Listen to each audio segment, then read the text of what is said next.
भारत के खिलाफ सीरीज खेलना और कप्तान के तौर पर भारत आके भारत से सीरीज खेलना बहुत कठिन काम है रे बाबा। बहुत सारे ऐसे ऐसे कप्तान हैं जिनका करियर है ना यहाँ के तबाह हो गया है। अब न्यूजीलैंड के जो वर्तमान के जो टेस्ट के कप्तान है ना, उन्होंने कप्तानी से इस्तीफा दे दिया और उनकी भी भारत से सीरीज। मैं बात कर रहा हूँ टीम सऊदी की। भाई इनकी इंडिया से है ना अभी टेस्ट सीरीज चलने वाले 3 टेस्ट मैचों की सीरीज है सर, और उससे पहले उन्होंने इस्तीफा दे दिया। वो ये बोल रहे कि भाई अगर मैं इस्तीफा अब नहीं दूंगा तो 3 मैच यहाँ हारने तो वैसे ही है मुझे, और यहाँ हारने के बाद मुझसे छीन लेंगे। इससे अच्छा है कि मैं वहाँ एक नया कप्तान हम लेके जाए और उसी को आजमाए। भैया मैं यहाँ भारत में कप्तानी नहीं करने वाला हूँ। एलिस्टर कुक को जिसको बोला जा रहा था, अब नाम सुना होगा आपने, 2013-14 में इतना खतरनाक नाम था कि ये सचिन तेंदुलकर का रिकॉर्ड तोड़ेंगे।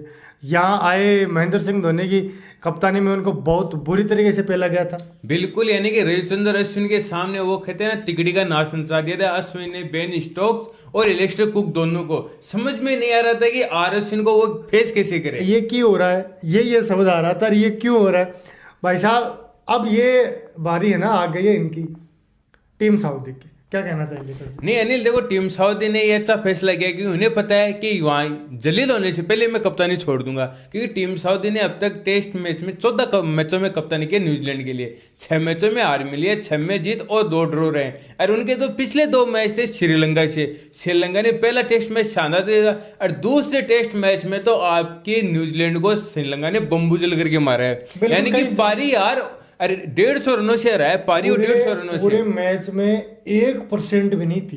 एक तो छोटी मैं बोल रहा हूँ ना, यानी कि एक का भी 100 ऐसा नहीं थी। बिल्कुल नहीं, एक का भी 100 ऐसा नहीं थी। और इससे के डर से उन्होंने कप्तानी छोड़ी नहीं, बिल्कुल उन्हें पता है कि इंडिया के सामने आएंगे और इंडिया को घर में हरा के, यानी कि ये तो कोई सपने जैसा है। आप एक मैच जीत सकते हो, यानी आपको मैं सपना होता है कि हम एक ही मैच जीत सकते हैं। एक छोटा सा रिकॉर्ड मैं आपको बता देता हूँ, उससे आप भली बात ही परिचित है। पिछली 18 सीरीज है टीम इंडिया घर पर नहीं आ रही है।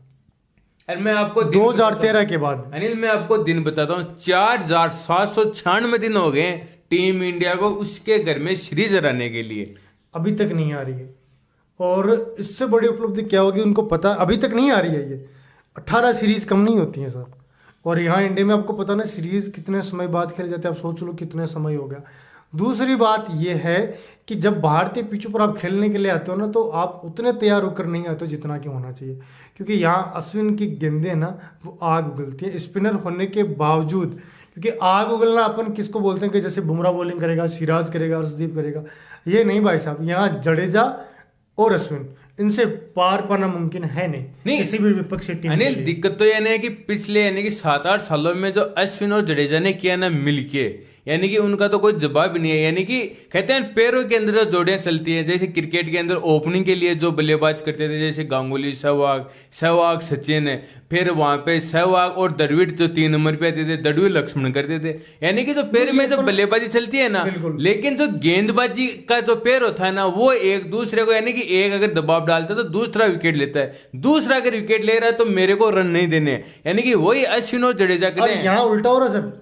यहाँ दोनों विकेट ले रहे हैं, दोनों दबाव डाल रहे हैं, दोनों रन नहीं दे रहे हैं। बात ये भी है, बात ये है सर। इससे बेस्ट जोड़ी वर्तमान में, इससे नहीं, इससे आज तक आने वाले समय में जब तक की टेस्ट क्रिकेट की शुरुआत हुई है, इससे बेस्ट स्पिनर की जोड़ी आई नहीं। बिल्कुल, ऑफ स्पिनर और लेफ्ट आर्म स्पिनर दोनों एक साथ या तो बहुत कम खेले हैं। अगर खेले तो गिने चुने मैचों में खेले, लेकिन 2 अगर लेफ्ट आर्म स्पिनर, मेरे हिसाब से जडेजा साहब के भी 70 से टेस्ट मैच हो गए ना। जडेजा के 72 टेस्ट मैच है, 72 टेस्ट मैचों में 303 विकेट है रविंद्र जडेजा के, 3000 से अधिक रन है। वहीं अश्विन के लगभग 600 विकेट होने वाले हैं, उनके भी 3000 से अधिक रन है।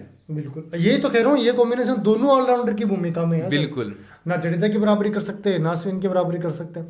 करियर डर क्यों है, ये तो आप भी कमेंट करके बताइए कि सऊदी ने ये अच्छा फैसला किया है या नहीं किया। यदि आप पहली बार हमारा वीडियो देख रहे हैं ना, क्योंकि हम क्रिकेट से जुड़ी तमाम खबरें सबसे पहले आप तक पहुंचाने का प्रयास करते हैं, तो आप भाई सब्सक्राइब क्यों नहीं कर रहे हैं? सब्सक्राइब कर दीजिएगा, वीडियो को लाइक कर देना, कमेंट करके बताना कि वीडियो कैसा लगा है। हमारी जो हम सूचना लेके आते हैं कि आपको पसंद आ रही है कि नहीं आ रही है, ये कमेंट करके जरूर बताइएगा। वीडियो अपने दोस्तों के साथ शेयर जरूर कर दीजिएगा जो भी हमारे साथ जुड़ सके। आप सभी दोस्तों का बहुत बहुत धन्यवाद।